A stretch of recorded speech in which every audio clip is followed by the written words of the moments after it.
It's the 7th of April 1945, and Klaus Hahn from the infamous Sonderkommando Elbe is hunting for a B-17 to bring it down in the most brutal fashion by ramming the enemy. It's his very first mission, and he's already lost his squadron shortly after takeoff, and it's about to get even worse. He is met head-on by a flight of P-51 Mustangs. The aircraft tear past and turn back to hunt the lone 109. They sweep in from behind, unleashing a torrent of 50 cal bullets. Hahn turns to evade, as the Mustangs swarm all over him. As the Bf-109s were meant to be lost in the operation, the aircraft given to the Sonderkommando Elbe are not in top condition, and they only have minimal ammunition. Hahn's plane is especially slow, and he has no idea why. The only option he has is to try and desperately evade, but he just can't shake the Americans from his tail. Outgunned and undertrained, Hahn and his aircraft are peppered with enemy fire. The plane is torn apart piece by piece by the enemy machine guns, while Hahn tries everything to shake the planes from his tail, but it's no use. A barrage rips through the cockpit, striking him square on the arm, just under his shoulder. He doesn't even feel it as he tries desperately to maneuver, and in the process discovers the throttle is unresponsive. But checking again, he realizes it's not the throttle. His entire arm is not moving.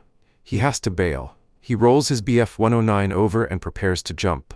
But as he does, his unresponsive arm falls limp against the canopy. Flying upside down, he dives away to try and bail safely, rapidly gaining speed as he falls from the heavens.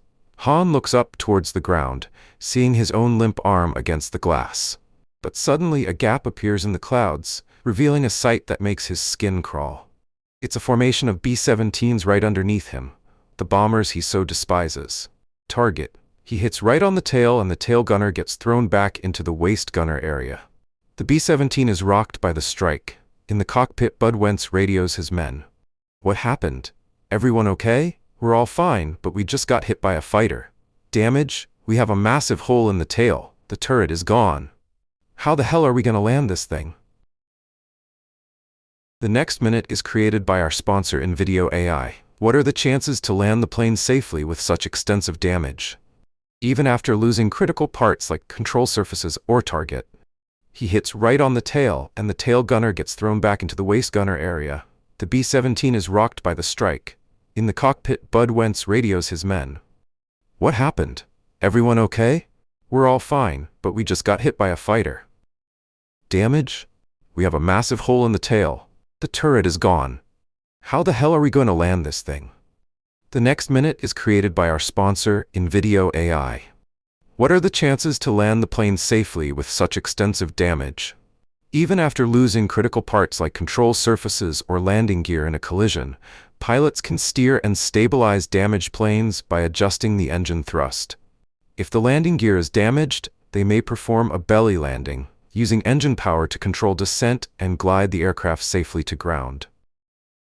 This clip was generated by today's sponsor, InVideo AI. Making big-budget videos is hard and expensive, but if you have a story to tell and want to get started on YouTube, then InVideo AI is the world's most popular AI video creator. This isn't AI-generated imagery. The AI curates a huge library of beautiful video clips. Start with a prompt, and the AI will give you a draft script and a video.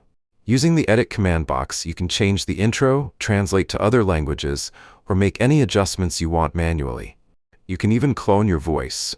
It saves you hundreds of dollars by combining the functions of over 10 tools for just $20 a month. Use the link at the description and the code YARNHUB50 to get 2 times the video generation credits in your first month. Vertical stabilizer is all torn up.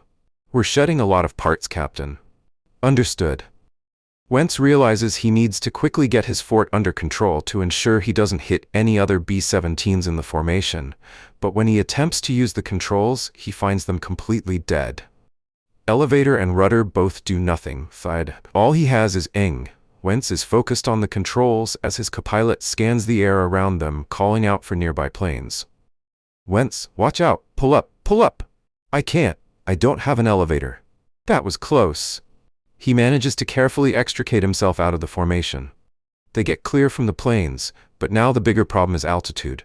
With no pitch control, The only thing he can do to control his altitude is change his speed and wait for the aircraft to naturally rise and fall.